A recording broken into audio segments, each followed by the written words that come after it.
இன்றைய தினம் 109வது அத்தியாயம் சூரத்துல் காஃபிரூன் 6 வசனங்களை கொண்ட சூராவை பார்க்க இருக்கிறோம். இந்த சூரா மக்கியா வகையைச் சேர்ந்த ஒரு சூரா. இந்த சூராவுக்கு காஃபிரூன் என்று பெயர் வைக்கப்பட்டிருக்கிறது. காஃபிரூன் என்ற சொல் இந்த சூராவுடைய முதலாவது வசனத்திலே இடம்பெற்றிருக்கிறது. குல் யா அய்யுஹல் காஃபிரூன். எனவே இந்த சொல்லை மையமாக கொண்டு இந்த சூரா அழைக்கப்படுகிறது. இந்த சூராவை பொறுத்தவரைக்கும் ரசூலுல்லாஹி ஸல்லல்லாஹு அலைஹி வஸல்லம் அவர்களிடத்திலே குறைஷி காஃபிர்கள் வந்து, நீங்கள் ஒரு வருடம் எங்களுடைய விக்கிரகங்களை சிலைகளை வணங்குங்கள், நாங்கள் ஒரு வருடம் உங்களுடைய அல்லாஹ்வை வணங்குகிறோம் என்று நபி அவர்களிடத்திலே வந்து பேசிய போதுதான் அல்லாஹ் சுப்ஹானஹு வ தஆலா இந்த சூராவை இறக்குகிறார். இதில் முக்கியமாக காஃபிரூன் என்ற வார்த்தை பயன்படுத்தப்பட்டிருக்கிறது. இந்த காஃபிரூன் என்ற வார்த்தை காஃபிர் என்ற சொல்லினுடைய பன்மை சொல். காஃபிரூன் முஸ்லிம், முஸ்லிமும் என்பது போன்று. இந்த வார்த்தை மூமின் என்பதற்கு மாற்றமான வார்த்தை. மூமின், மூமினும். மூமின் என்றால் ஈமான் கொண்டவர்கள், நம்பிக்கை கொண்டவர்கள் என்ற கருத்து.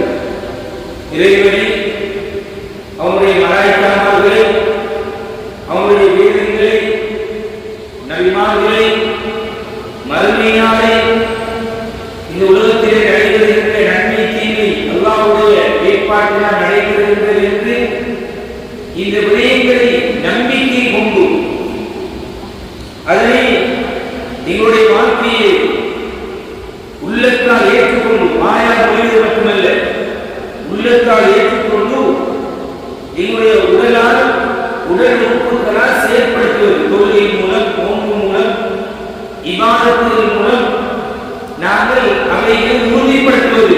எங்களுடைய ரப்பு அல்லாஹ் தான், எங்களை படைத்தவன் ரப்பு அல்லாஹ் தான், எங்களுடைய வேதம் குர்ஆன் தான் உறுதிப்படுத்துவது எங்களுடைய செயற்பாடுகளின் மூலம்.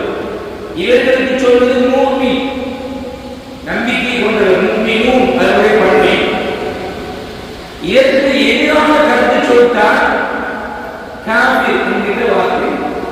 அந்த வார்த்தையை தான் அல்லாஹ் சுப்ஹானஹு வ தஆலா இங்கே பயன்படுத்தியிருக்கிறார். அவர்கள் அல்லாஹ்வை நம்ப மாட்டார்கள், மறுமையை நம்ப மாட்டார்கள், நன்மை தீமை அல்லாஹ்வுடைய நாட்டத்தினால் நடைபெறுகிறது என்று நம்ப மாட்டார்கள், அல்லாஹ்வுடைய வேதங்களை நம்ப மாட்டார்கள், ரசூல்மார்களை நபிமார்களை நம்ப மாட்டார்கள். இதிலே சொல்லக்கூடிய நம்பிக்கை சார்ந்த விடயங்களில் ஏதாவது ஒன்றை கூட அவர்கள் நம்பிக்கை கொள்ளாவிட்டால், ஏற்றுக்கொள்ளாவிட்டால் அவர்களுக்கு பயன்படுத்துகின்ற வார்த்தை தான் காஃபிர் என்கிற வார்த்தை. இந்த வார்த்தை ஒரு பிழையான வார்த்தை அல்ல என்று சமூகத்திலே அல்லது என்னுடைய நாட்டிலே வாழ்கின்ற முஸ்லிம் அல்லாத சகோதரருக்கு மத்தியில் இந்த வார்த்தை ஒரு கடுமையான ஒரு வார்த்தை ஒன்றும், ஒரு பிழையான வார்த்தை ஒன்றும், இயேசுவிற்கு பயன்படுத்துகின்ற வார்த்தை ஒன்றும் இந்த ஒரு அபிப்பிராயம், ஒரு பார்வைக்கு உண்மை. இது அப்படியான ஒரு வார்த்தை அல்ல. இது அவர்களுக்கு சொல்லக்கூடிய ஒரு வார்த்தையை தவிர அங்கு வாழ்ந்த குறைஷி காஃபிர்கள் கூட அந்த வார்த்தையை ஏற்றுக்கொண்டிருந்தார். அதனால்தான் அல்லாஹ் சுப்ஹானஹு வ தஆலா இந்த குல் யா அய்யுஹல் காஃபிரூன், நபியே நீங்கள் சொல்லுங்கள் காஃபிர்களே, அய்யுஹல் காஃபிரூன், காஃபிர்களே, லா அஅ்புது மா தஅ்புதூன், நான் நீங்கள் வணங்குவதை நான் வணங்க முடியாது, வணங்குவது இல்லை.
உங்களுக்கு, எங்களுடைய மார்க்கம் எங்களுக்கு என்று அல்லாஹ் சுப்ஹானஹு வ தஆலா இந்த வசனத்தில் குறிப்பிடுகிறார். இதிலே இரண்டு தடவைகள் இந்த ஒரே சொற்பிரயோகம் பயன்படுத்தப்படுகிறது.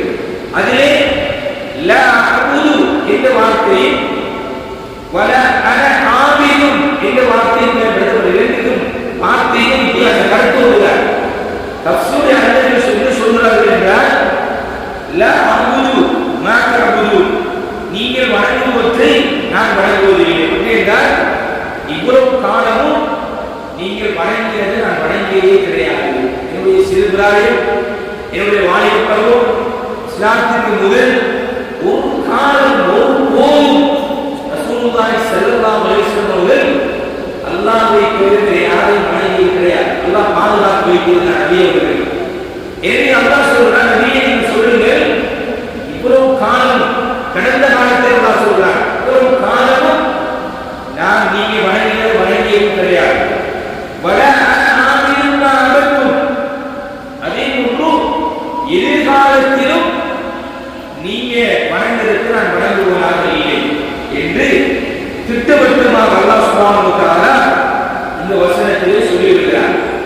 இதிலே முக்கியமாக இந்த வசனத்தை கேட்டு இப்படி எங்களுடைய கருத்துக்கு உடன்படவில்லை என்று அந்த குறைஷி காவலில் ஆத்திரம் அடைந்தார்களே தவிர இந்த சொல்லை வைத்து அவர்கள் யாரும் கோபிக்கவில்லை. இந்த சொல் எங்களை காமியோடு என்று அழைத்து விட்டது குர்ஆன், எங்களை சொல்லிவிட்டது என்று எந்த ஒரு சந்தர்ப்பத்தில் வரலாற்று ரீதியாக பிழையாக பார்ப்பதாக இல்லை. எனவே நாங்களும் இந்த சொல்லை பிழையாக முன்வைப்பது அல்லது எடுத்துச் சொல்வது, எழுதுவது போன்ற விடயங்களை நாங்கள் தருகிறோம். அது மூமின் என்பதற்கு மாற்றமான சொல். அல்லாஹ்வை நம்பாத போதும், நம்பிக்கை சார்ந்த அம்சங்களை ஏற்றுக்கொள்ளாத போதும் அவர்களுக்கு இஸ்லாம் சொல்லக்கூடிய சொல் காஃபிர் என்ற சொல்லே தவிர அது பிழையாக ஒரு பட்ட பெயராகவோ அல்லது அவருடைய உள்ளங்களை உதைக்கின்ற சொல்லாகவோ பயன்படுத்தப்படவில்லை என்பதை இந்த குர்ஆனுடைய ஆதாரமாகவும் சஹாபாக்களுடைய வரலாற்றையும் நாங்கள் பார்க்கிறோம். எனவே கண்ணியமானவர்களே, இந்த சூறாவிலே இருந்து மிக முக்கியமான ஒரு பாடத்தை அல்லாஹ் சுப்ஹானஹு வ தஆலா எங்களுக்கு சொல்லித் தருகிறார்.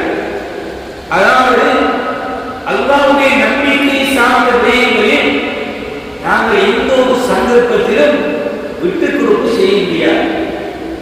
அல்லாஹ்வுடைய அகீதா சார்ந்த விடயத்திலே, நம்பிக்கை சார்ந்த விடயங்களிலே, அல்லாஹ்வை ஏற்றுக்கொள்கின்ற விடயத்திலே, அல்லாஹ்வை ஊமைப்படுத்துகின்ற விடயத்திலே எந்த ஒரு சமரசத்துக்கும் நாங்கள் போக முடியாது. அதைத்தான் இந்த சூரா திட்டவட்டமாக எங்களுக்கு சொல்லித்தருகிறது. ஆனால் பொதுவான காரியங்களில் நாங்கள் ஒரு சமரசத்துக்கு போவது, ஒரு உடன்பாட்டுக்கு போவது இஸ்லாத்துடைய முக்கியமான அம்சமாக நாங்கள் பார்க்கிறோம். ரசூல் ஸல்லல்லாஹு அலைஹி வஸல்லம் அவர்கள் மக்காவுக்கு உம்ராவுடைய கடமையை நிறைவேற்றுவதற்காக போகின்ற போது ஹுதைபியா என்கின்ற இடத்திலே வைத்து மறுக்கப்படுகிறார்கள், போக முடியாது என்று தடுக்கப்படுகிறார்கள். அங்கே ஒரு உடன்படிக்கை, ஒரு சமரசம் நடைபெறுகிறது.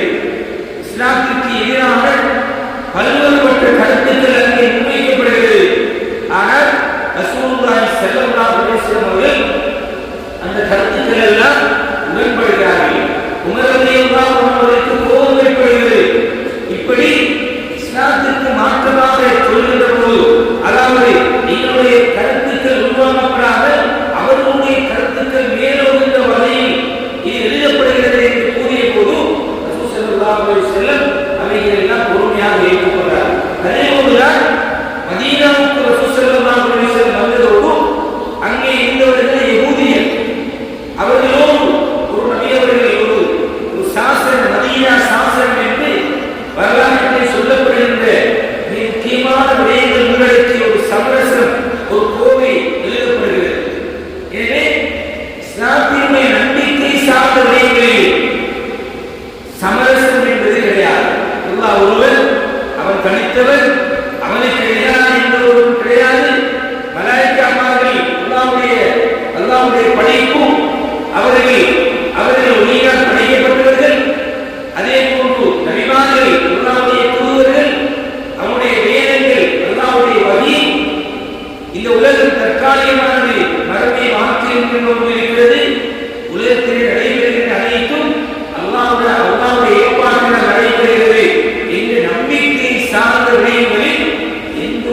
சந்தர்ப்பத்தில் எந்த ஒரு விட்டுக் கொடுப்பையும் நீங்களால் செய்ய முடியாது.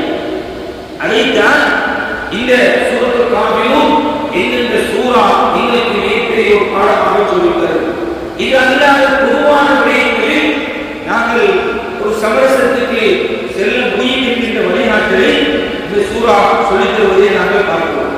அதேபோல் இந்த சூரா மிக முக்கியமாக சில கொள்கைகளை ரசூலுல்லாஹி ஸல்லல்லாஹு அலைஹி வஸல்லம் அவர்கள் ஓதி இருந்திருக்கிறார்கள். அதிலே ஒன்றுதான் நாங்கள் இப்போது ஹஜ்ஜுடைய கடமைக்காக வேண்டி சென்றிருக்கிறார்கள். நாங்கள் உம்ராவுடைய கடமைக்காக வேண்டி செல்வோம். உம்ரா ஹஜ்ஜுடைய நேரங்களில் நாங்கள் செல்கின்ற போது அங்கே 7 கடமைகள் நாங்கள் அந்த கஅபாவை சுற்றி நடக்கிறோம். தவாப் என்று சொல்லுவோம். அந்த தவாபை முடித்ததன் பிறகு மகாம் இப்ராஹிமுக்கு பின்னால் இருந்து 2 ரக்காத்துகள் தவாபுடைய சுன்னத் தொழுகை தொழ வேண்டும். அது சுன்னா. இந்த தொழுகையில் ரசூலுல்லாஹி ஸல்லல்லாஹு அலைஹி வஸல்லம் அவர்கள் இந்த சூரத்துல் காஃபிரும் என்ற இந்த சூராவை ஓதியிருக்கிறார்கள் என்பதை நாங்கள் பார்க்கிறோம். அதே போன்றுதான் நபி அவர்கள் இந்த அத்தியாயம் குர்ஆனுடைய 4 ஒரு பகுதிக்கு சமனானது என்று ரசூல் ஸல்லல்லாஹு அலைஹி வஸல்லம் அவர்கள் சொன்ன செய்தியை நாங்கள் பார்க்கிறோம்.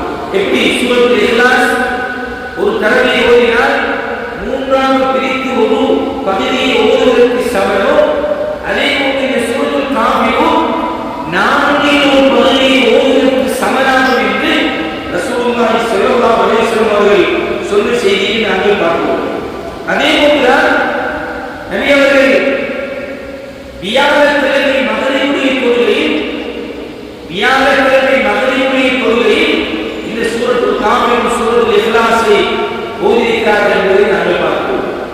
அதே போன்றுதான் சுபஹுடைய சுன்னத் தொழுகையில் சுபஹுடைய முக்கிய 2 ரக்காத் தொழுகையில் இந்த சூரத்துல் காஃபிரும் சூரத்துல் இக்லாஸ் ஓதுவது ஒரு சுன்னத்தாக இருக்கிறது என்பதை நாங்கள் பார்க்கிறோம். இப்படி நபி அவர்கள் நானாக தொழக்கூடிய தொழுகைகளில் இந்த சூறாவை ஒரு முக்கியத்துவம் கொடுத்து ஓதி வந்திருக்கிறார்கள் என்பதை இந்த நபியுடைய வழிகாட்டுதலிலே நாங்கள் பார்க்கிறோம். எனவே இந்த சூரா குர்ஆனுடைய முக்கியமான ஒரு சூரா. அல்லாஹ்வுடைய தனித்துவத்தை, இறை கோட்பாட்டை, இறை கொள்கையை அது மட்டும்தான் அல்லாஹ்வை மட்டும்தான் வணங்க வேண்டும் என்ற இறை கொள்கையை உறுதியாக சொல்கின்ற ஒரு சூறாவாக இந்த சூறா இருக்கிறது.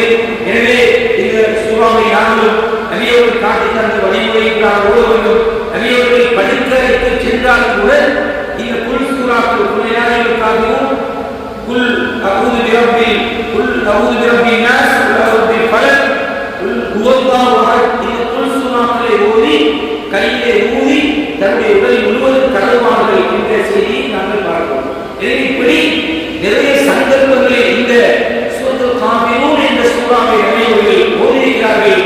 எனவே இந்த சூறாவுடைய கருத்தை நாங்கள் விளங்கிக் கொள்ளும் ஒரே கருத்தில் வரக்கூடிய இந்த சூறா, இதை ஓதுகின்ற போது அதனுடைய கருத்துக்களை விளக்கி நாங்கள் ஓதி இந்த சூறா எங்களுக்கு கற்றுத்தருகின்ற அசைக்க முடியாத ஈமானிய கொள்கையை உறுதியாக நம்பிக்கை கொண்டு நாங்கள் வாழ்வதற்கு அல்லாஹ் சுப்ஹானஹு வ தஆலா தௌஃபீக் செய்வானாக. இந்த குர்ஆனிய வசனங்களை, குர்ஆனிய சூறாக்கள் எந்த நோக்கத்திற்காக இறக்கப்பட்டிருக்கிறதோ அந்த நோக்கங்களை உண்மையாக விளங்கி அறிந்து அவைகளை ஓதி படித்து விளங்கி வாழ்க்கையை அமல் செய்வதற்கு அல்லாஹ் சுப்ஹானஹு வ தஆலா தௌஃபீக் செய்வானாக. வ ஆகிரு தஅவானா அல்ஹம்துலில்லாஹி ரப்பில் ஆலமீன். அஸ்ஸலாமு அலைக்கும் வ ரஹ்மத்துல்லாஹி